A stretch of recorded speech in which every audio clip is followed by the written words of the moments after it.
to the Kingdom Minded Mompreneur podcast. We have as our guest today none other than Amber Morgan. Hey, Amber. Hi, Monique. Thank you for having me. Yes, we are really excited for you to share your life, your experience with our audience. So, for those of you who do not know Amber, she has been in the direct sales industry for 2 decades. She is also a real estate agent and has accomplished some really big things in the real estate industry. She's been with Keller Williams for the last 11 years. She is a mom of 3. We are both launching our oldest. We were lamenting a second ago about, the transition of having one who has just graduated high school. And she lives in Florida. So, Amber, I'm really excited for you to impart some of your wisdom with our audience. I'd love for you to share who are you and share with us a little bit about your story. Yes, well, thank you, Monique. So, like Monique said, I live in Florida, but I am originally from Tennessee.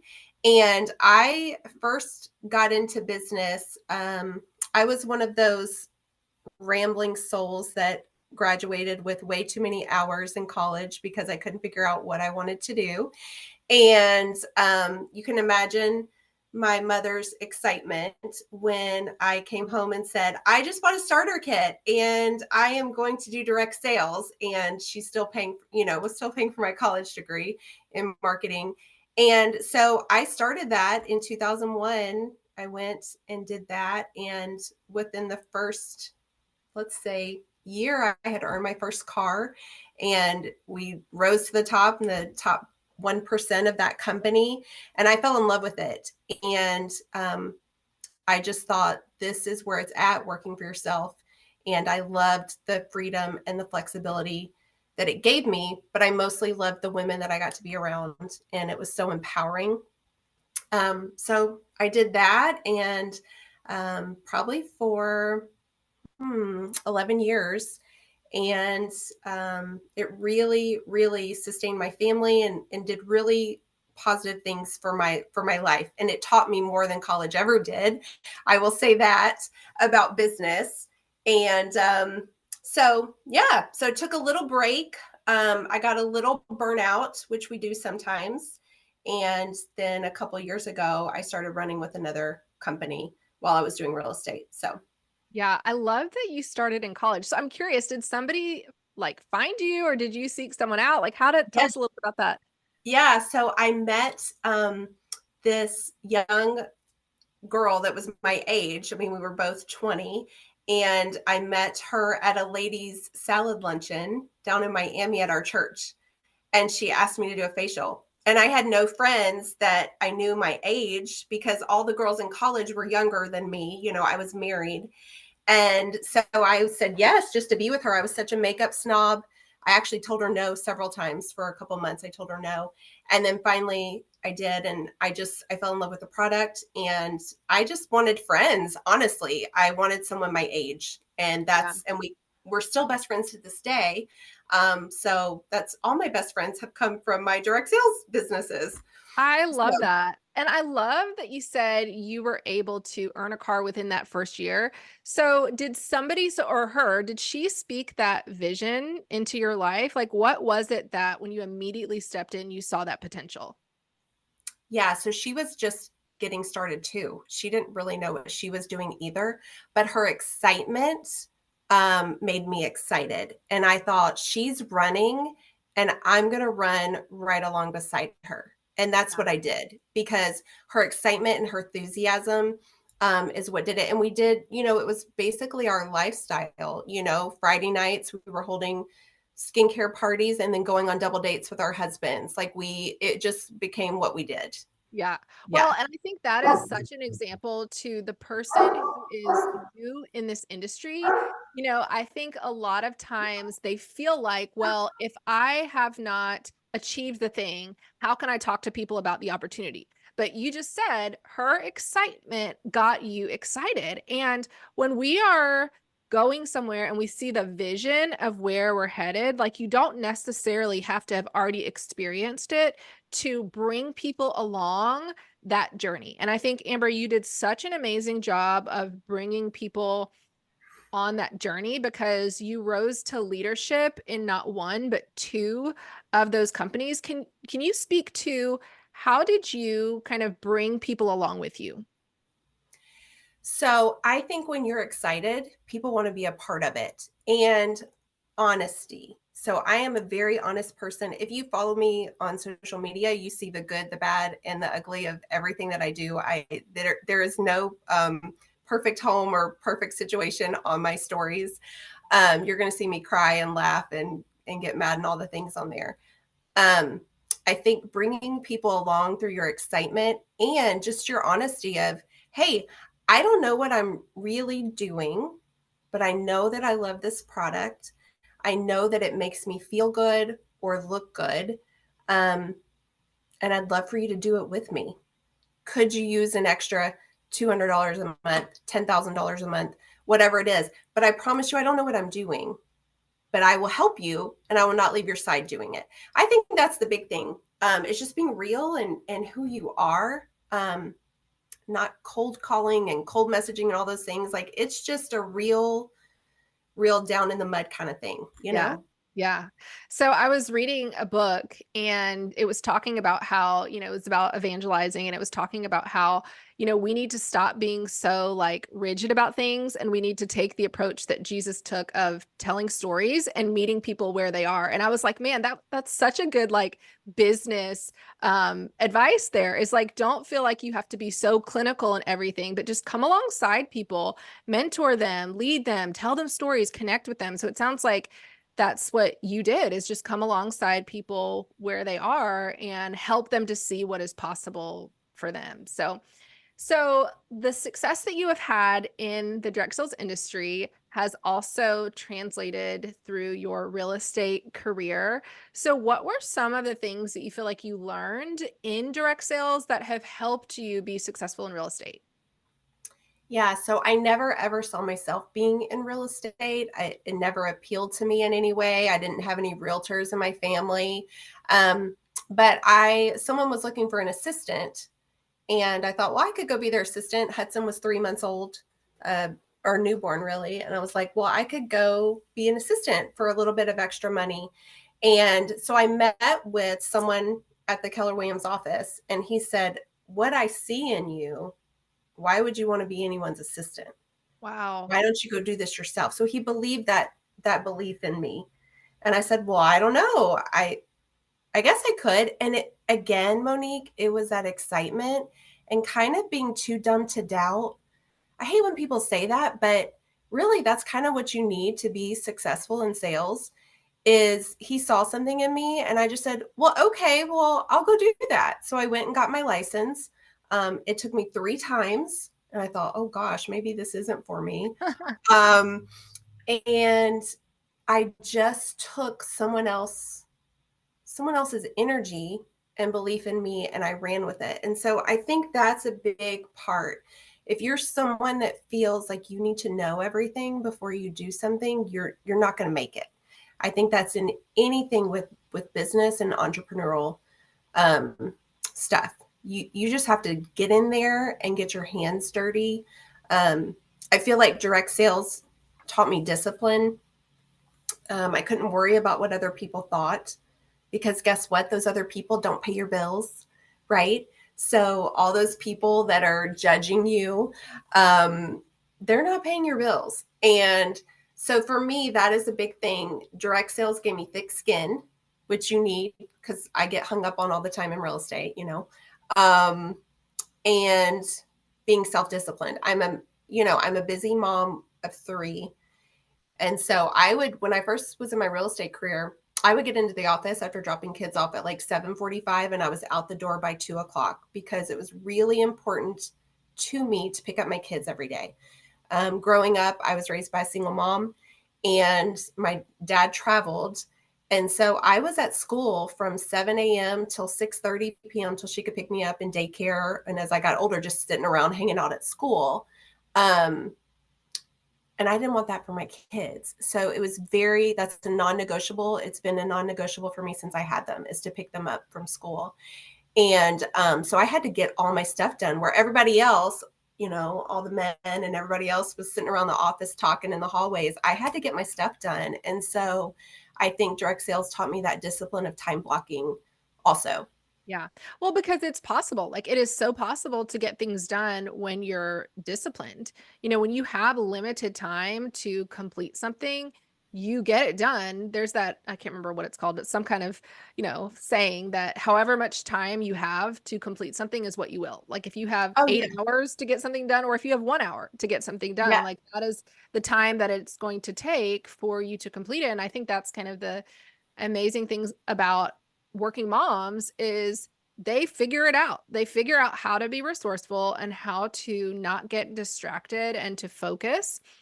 And so I love that you have done this alongside your 3 children and you just celebrated 24 years of marriage to your husband, Lance, which I'm like, I cannot even believe this because Amber, I knew you before you were even married. And I'm Yeah. like, I can't believe you guys have been married 24 years. We can't either. No. Yeah, we I'm met like, are in you old college. Yeah, enough? I know. Yeah, we met in college and yeah, we just celebrated 24 years. And it does feel crazy because I mean, who would have thought. But we have made it. We've been in ministry, we've been in businesses. He's opening up, a new job and we've done it all, but that's just because the Lord has been our anchor. I love the Lord. We always say, I love the Lord more than I love my spouse, and that's why we're still married. Oh, I And love that's that. true. Yeah. Yeah. I love Yeah. that. I love that. So, practically speaking, for the woman who's listening to this and she is like, I want to have a strong marriage, but I also have goals in my business. Could you speak to her and really share some wisdom, some insight as someone who has been married for 24 years and you've had the ups, the downs, the being in business, being in ministry? What advice would you give her? Yeah. So I'd like to speak on this in two different ways. So my husband is not entrepreneurial minded. So he is very content with, working 9 to 5, coming home and content with what pays our bills. And we don't need anything extra. He's very much like that. And I love that about him. So what I've had to learn and a little bit what I learned the hard way when I was in my first direct sales business is respecting boundaries. And when you are an entrepreneur, you are excited about what you're doing. Okay. And you live it and you breathe it from sun up and sun down because you're so excited and you want it to be successful. And for a while, I couldn't understand why he wasn't as excited as I was. I'm like, I'm making great money but I lived it and breathed it. And that's not healthy. That's not healthy with any type of job that you have. And he'd come home from working all day and I'd have women in the house and we're doing skincare and we're doing all the things. And he's like, okay. Um, so I think respecting each other's boundaries is very important. And, to speak to the women that do have an entrepreneurial spirit husband, I think you also have to be careful because sometimes you're both so hyper focused on your goals that you are not tending to each other. And I think that is where a lot of problems happen in marriages. Is that you are so focused on what you want, he's so focused on what he wants, is that you're not tending to each other. And all is good on the business sense, but you've got to be grounded in something. And so that is what I would say is the big thing is that we have respected each other's boundaries. I think asking each other, like when I got into the second direct sales business, I had to, um, I mean, I don't know how to say it any other way, but ask his permission. He is the headship of my family, and I knew that he didn't have the greatest taste in his mouth from before, just because I ran with it all the time. And so we created what those boundaries would look like um, in our family. And I think, with real estate, it's the same. If you call my cell phone, my voicemail says, if you're calling me after 7, I'm spending time with my family. I will call you back next business day. I don't think you will find another realtor that has that on their voicemail because we feel like we have to be at everyone's beck and call. For me, my family time is so important. I'm just not going to risk that. And if someone can't give me until the next day, then I don't need to work with them anyway, you know? I love that. I love that so much.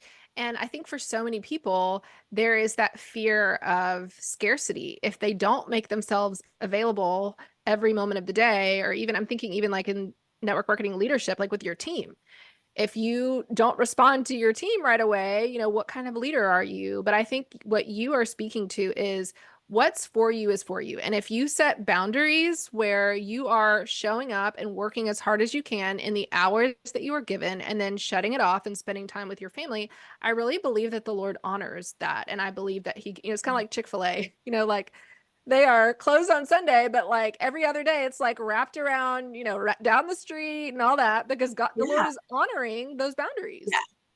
And it's so true. And I think too, Monique, just to touch on that with social media, um, a lot of direct sales, we feel like now we have to have our phones out all the time.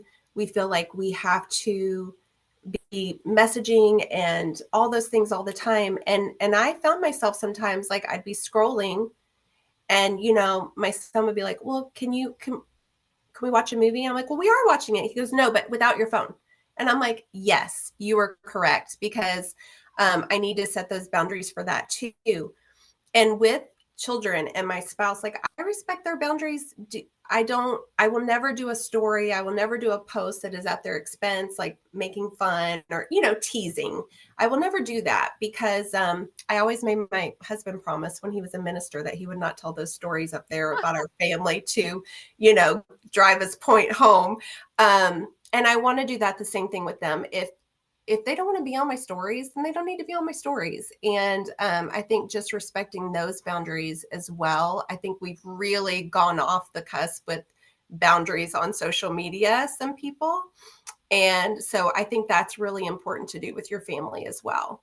Yeah, I love that. Well, and if you think about it, like when we were younger, if our parents had had social media, we probably would have been so embarrassed by some of the things that they could have potentially posted. And so I think, I have the rule where I just ask their permission. I'm definitely sharing stories, but I always ask, hey, Yeah, is it okay if I post this? Is it okay if I share this?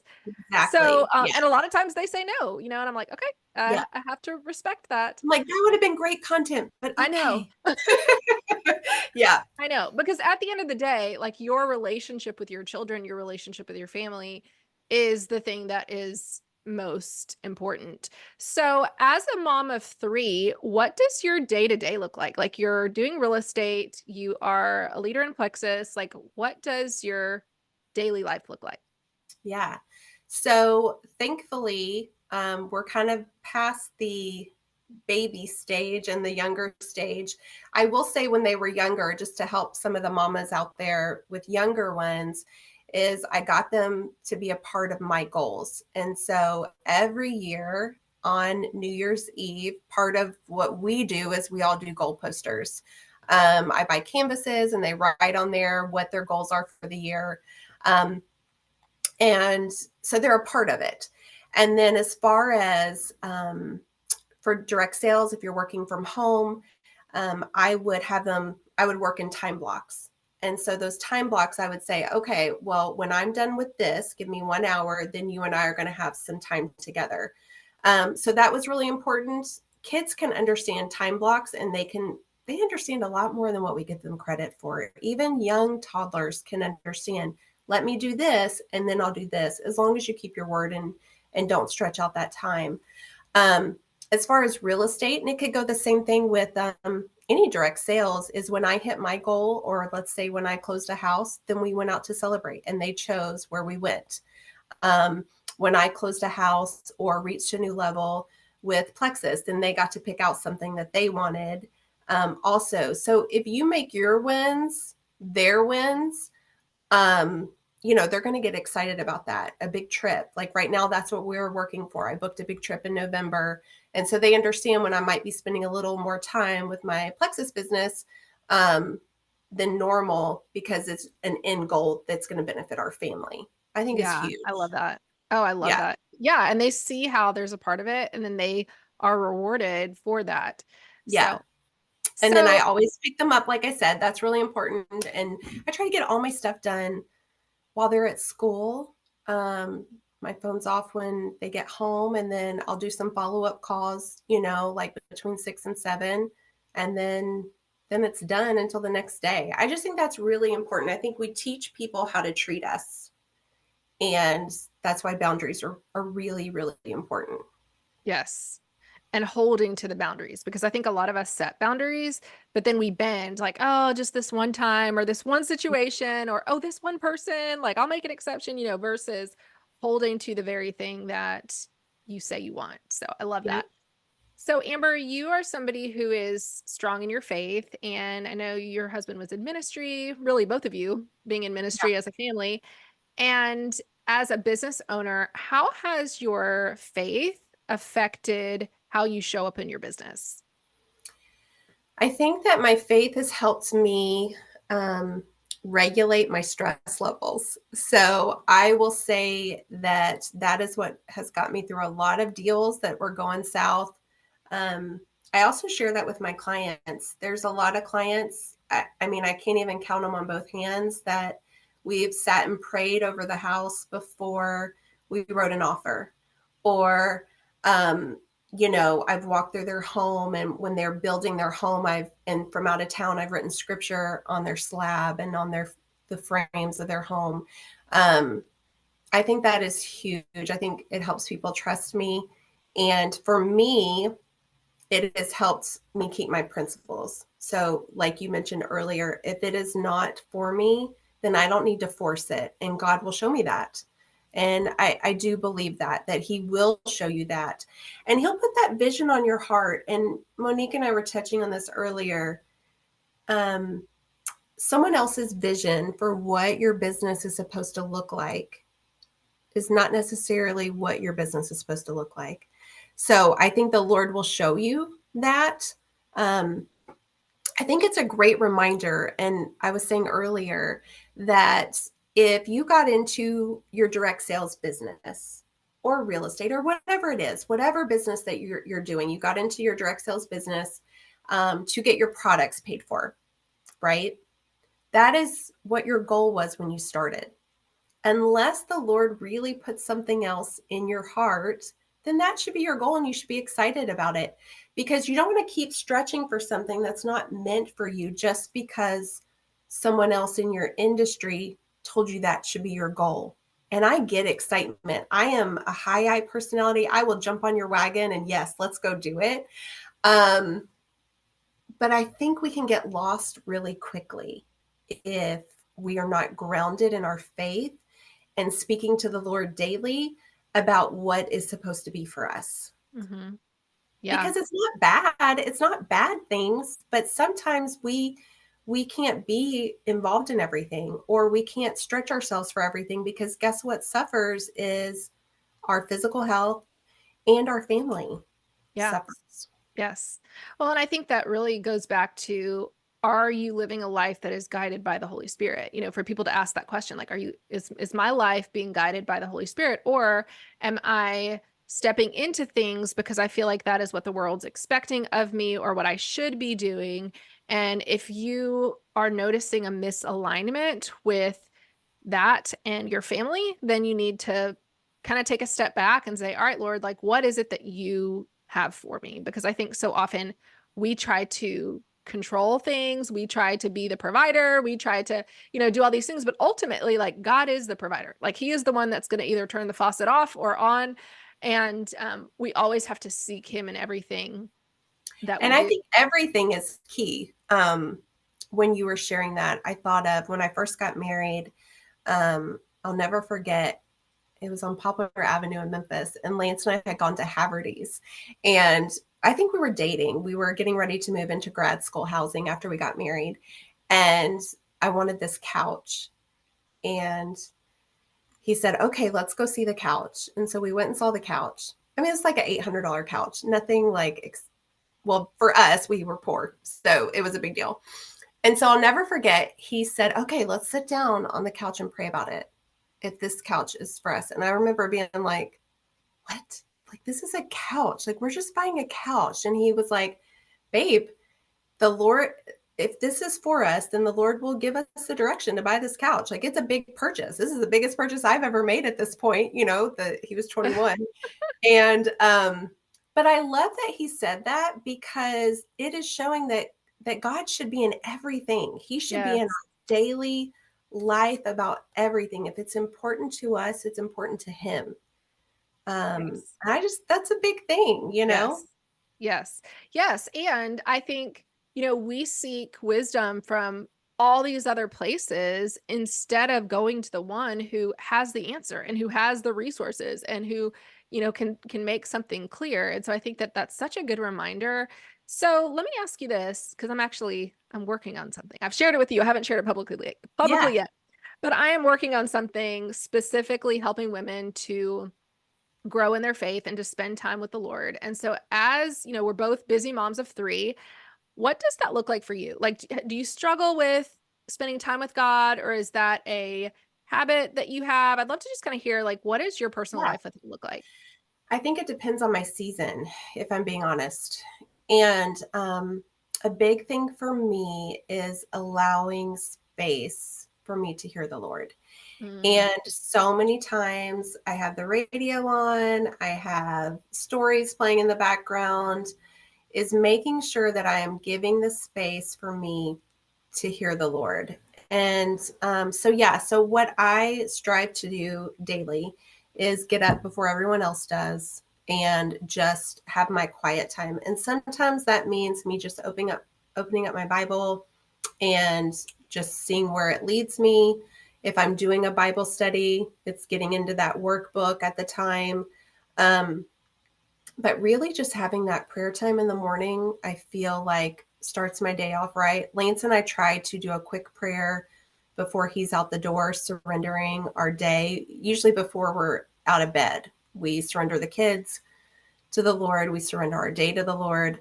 The days that I don't do that are harder days. I do find that because I'm not starting my day grounded in my faith.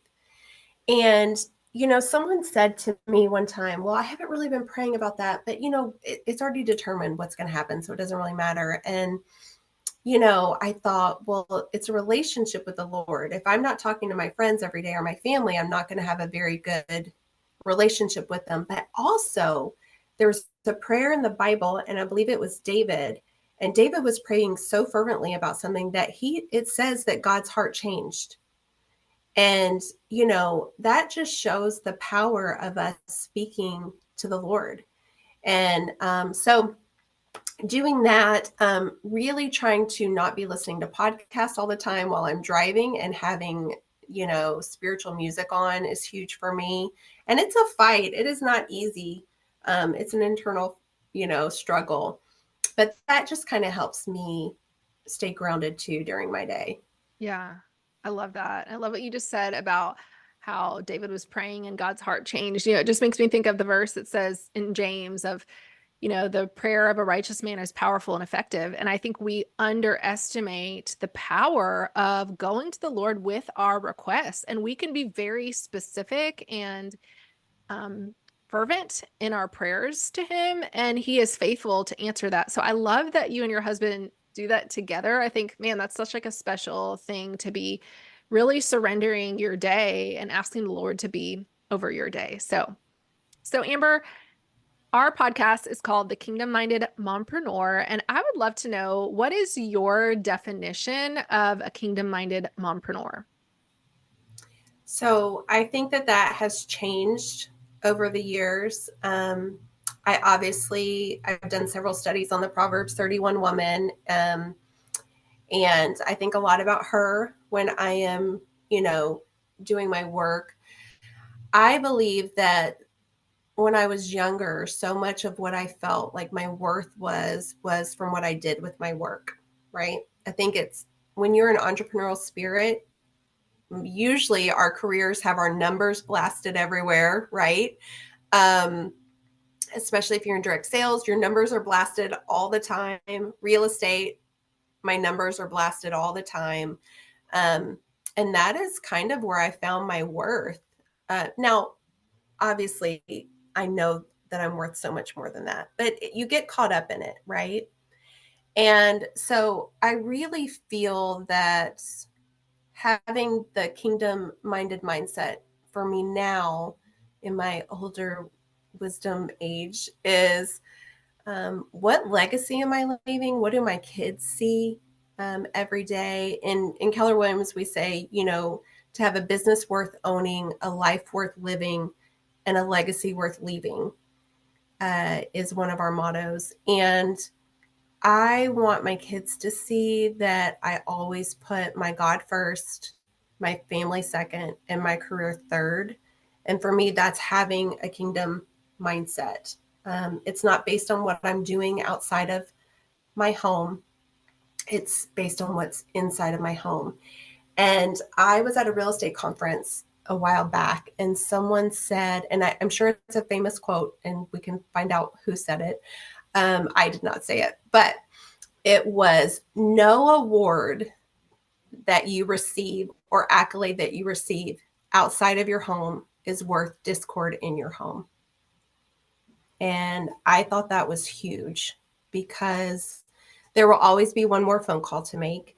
There will always be one more deal that you could close. But if it is disrupting the balance of your home and yourself spiritually and physically, is that really worth it? And I think that that's something that we have to ask ourselves. And that's kind of where I'm at now. Do I want to be this go, go, go person? Or do I want to be spiritually focused, have a really well run, balanced home, um, and be content with what I have? And I think that that's what the Lord has shown me. Yeah. Um, yeah. Wow. That is so powerful. That is so powerful. I love what you said about there's no award outside of your home that is worth discord in your home. Like that alone, I think just stops you in your tracks and says, okay, am I keeping things in alignment? Am I making the main thing the main thing? Because at the end of the day, that's what matters. And I think, we were talking before we hit record. I was saying how we were kind of catching up because, we've been friends for several years. But I was saying how I stepped into homeschooling and that was not part of my plan. And before I did that, I was like, all right, Monique, like, don't get distracted. Don't get distracted. But the reality is, the Lord literally changed my heart to say, Monique, this is not a distraction. Like, this is the focus. And I think so many of us who are the driven, career minded people, we have it wrong. We think like, okay, I'm not going to let the kids get in the way of achieving this thing. And I think that's one of the things that network marketing, if you get caught up in it, and really any business that you have where you're working towards goals, it can be so easy to get caught up in all of those things. So I love that reminder of not Yeah. having that discord in your home. So Because they're not bad things. That's the thing. I've spent vacations during month end in direct sales, like on my computer and making calls and making sales for month end. Or the same thing with real estate. Oh, well, he won't care if I miss one track meet or one game. And at the end of the day, does it really matter? They're my most important, right, and it's the struggle if you are success focused, because they're not bad things that you're doing. Your kids are going to benefit from them. Oh, well, I'll be able to right. send them to college for free, and oh, we'll go on one more vacation and they can have those $300 tennis shoes. I'm not buying my kids $300 tennis shoes, but I'm just saying, um, it's not bad things. But at the grand scheme of thing, what are we really teaching them if we are doing those things? Yeah. Yes. Because here's what I know, God has never let me down. Whether I had a dollar in my checking account or $20,000, he's never let me down. I've never gone hungry. Um, and I think that he's not going to let me down if I say no to that one more buyer or that one more sell, or, putting my laptop away so I can be on vacation with my family. Yeah. I love that. So Amber, if people want to connect with you, where can they find you? So I am on all the platforms except for Twitter and LinkedIn. I'm not on those, but I am Port Orange Realtor on Instagram. I'm on Facebook for the most part, Amber Morgan. Um, that's where I spend most of my time. I'm trying to embrace Instagram more, and I'm on TikTok, but that's just crazy, Yes. silly stuff. So if you want to connect with Amber, make sure that you find her on Facebook or Instagram. Amber, thank you again for spending time with us today. Thank you, Monique. Thanks so much for listening to the Kingdom Minded Mompreneur. If you loved what you heard today, could you stop and give us a 5-star rating and review? It helps our visibility on podcasting platforms so others like you can hear more of this message. Also, if this episode encouraged you, we would love for you to pass it along to your own biz bestie and anyone else who could benefit. Click the link in the show notes. Bye for now.